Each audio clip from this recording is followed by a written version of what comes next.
అందరికీ నమస్కారం. హైషి మేకర్స్ వెల్కమ్. ఈరోజు రెసిపీ ఏంటనుకుంటున్నారా? ఆల్ పర్పస్ కర్రీ బేస్ అండి. కర్రీ బేస్ ఒక్కటి కానీ మీ ఇంట్లో ఉంటే మీకు 1 మినిట్లోని వంట రెడీ అయిపోద్ది. చాలా టేస్టీగా ఉంటే చాలా బాగుంటుందండి. మీరు ఇలా కూడా వేసేసి రైస్ కలిపేసుకున్న టమాటా రైస్ రెడీ అయిపోతుంది.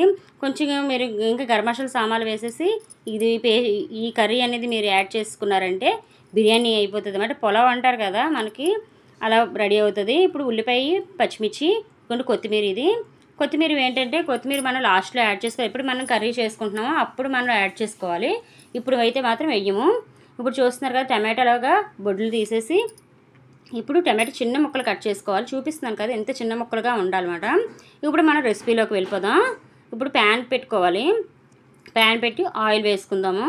ఆయిల్ అయితే మీరు ఎక్కువగా వేయాలండి, ఎందుకంటే మనం స్టోర్ చేసుకుంటాం కాబట్టి మనకు ఆయిల్ ఎక్కువగా లేకపోతే మనకి ఎక్కువ రోజులు నిల్వ ఉండదు. ఇప్పుడు బాగా వేపుకోవాలి. ఆయిల్ వేసి ఉల్లిపాయ వేసేసి బాగా వేపుకోండి. కొంచెం సాల్ట్ వేస్తే మనకు బేగా వేగుతుంది అన్నమాట ఉల్లిపాయ అనేది. ఇప్పుడు అల్లం వెల్లుల్లి పేస్ట్ మీరు మీ స్పైసెస్ తింటాను బట్టి అల్లం వెల్లుల్లి పేస్ట్ వేసుకోండి. మాకు అల్లం వెల్లుల్లి పేస్ట్ ఇష్టం ఉంటుందండి, మేము వేసుకోమంటే స్కిప్ చేసి వచ్చి ఏం పర్వాలేదండి. అల్లం వెల్లుల్లి పేస్ట్ వేయకపోయినా బాగుంటుంది. ఇప్పుడు వేసి బాగా చూస్తున్నారు కదా, ఈ విధంగా బాగా కలుపుకోవాలి.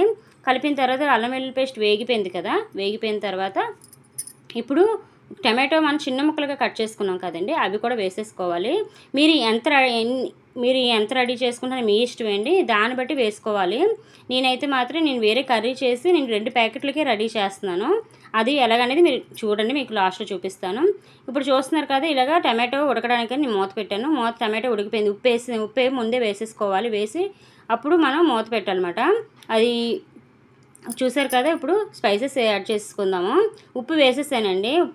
ఆ వీడియో అనేది అది కట్ అయిపోయిందండి. ఇప్పుడు చూసారు కదా. ఇప్పుడు ధనియాల పొడి, కారం, గరం మసాలా వేసాను. మేము తినే దాన్ని బట్టి నేను వేసానండి. కారం 1 స్పూన్ వేసాను, ధనియాల పొడి 1.5 స్పూన్ వేసాను. గరం మసాలా హోమ్ మేడ్ కాబట్టి నేను 1 స్పూన్ వేసానండి. మీరు గరం మసాలా వేసుకోమంటే అది కూడా స్కిప్ చేసేయచ్చు, ఏం పర్వాలేదు. ఇప్పుడు చూస్తున్నారు కదా, ఇప్పుడు వాటర్ వేసి కొంచెం బాగా వేపుకున్నాం. వేపిన తర్వాత ఇప్పుడు ఈ కర్రీ అనేది మనకు రెడీ అయిపోయింది. ఇప్పుడు మనం స్టోర్ చేసేసుకోవచ్చు. నేనైతే వేరే కర్రీ కోసం రెడీ చేశానండి. ఇప్పుడు 2 ప్యాకెట్స్కి కదా రెడీ చేస్తున్నానని చెప్పాను కదా, దానికి తగినంత నేను తీసేసుకున్నాను పక్కకి.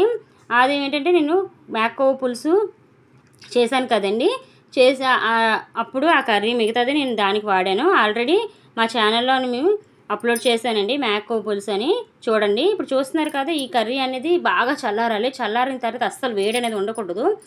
అప్పుడు చల్లారిపోయిన తర్వాత ఇలా మనం ప్యాక్ చేసి పెట్టుకుంటే ఎప్పుడు పిల్లలు మన స్కూల్కి వెళ్ళినప్పుడు మన స్కూల్స్కి వెళ్ళారనుకోండి పిల్లలు, అప్పుడు మనకి టైం అయిపోద్ది, ఉదయాన్నే బేగ వంట అవుతుంది. అలాంటప్పుడు ఇలాంటి కర్రీస్ మీరు ఒక సండే రెడీ చేసి పెట్టేసుకున్నారంటే మనకి బేగ వంట అయిపోద్ది. పిల్లలు కూడా రెడీ చేసి మనం బయటికి పంపించవచ్చు. అదే వర్కింగ్ ఉమెన్స్ అనుకోండి, వాళ్ళు కూడా బయటికి వెళ్ళేటప్పుడు ఈజీగా మనకి వంట అనేది రెడీ అయిపోతుంది. 1 మినిట్లో రెడీ అయిపోద్దండి. నేను చెప్తున్నాను, మీరు రెడీ చేసి పెట్టుకోండి, మీకే తెలుస్తుంది. ఇదేంటంటే మనం ఎగ్ కర్రీ చేసుకోవాలన్నా, టమాటో ఉల్లిపాయ పులుసు పెట్టుకోవాలన్నా, ఇంకా చాలా కర్రీస్ మనం దీంట్లో రెడీ చేసుకోవచ్చు. నేనైతే 2 ప్యాకెట్స్ రెడీ చేసి చూపించానండి మీకు. ఇంకా మనం ఎన్ని అంటే అన్నీ మనం రెడీ చేసి డీప్ ఫ్రిడ్జ్లో పెట్టవచ్చు. ఇంకా గ్రేవీ కర్రీ అనేది ఇంకా ఉందండి, అది ఎలా రెడీ చేయాలంటే నెక్స్ట్ వీడియోస్లో మీకు చెప్తాను. అది కూడా ఈజీగా 1 మినిట్లో రెడీ అయిపోతుంది. ఇప్పుడు డీప్ ఫ్రిడ్జ్లో చూస్తున్నారు కదా, ఏంటి ఓపెన్ చేస్తున్నాను అనుకుంటున్నారా? ఇది గోంగూర అండి. నేను గోంగూర కూడా ఇలా ఉడకబెట్టి ఇలాగ డీప్ ఫ్రిడ్జ్లోనే స్టోర్ చేసుకొని ఉంచుకుంటాను. ఎప్పుడు కావాలంటే అప్పుడు వాడుకుంటాను. మా రెసిపీ మీకు నచ్చినట్లయితే లైక్ చేసి, షేర్ చేసి, సబ్స్క్రైబ్ చేయండి. ఆల్రెడీ సబ్స్క్రైబ్ చేసుకున్న వారందరికీ చాలా థ్యాంక్స్ అండి. మీరు సబ్స్క్రైబ్ చేసినందుకు ఒక లైక్ చేయండి.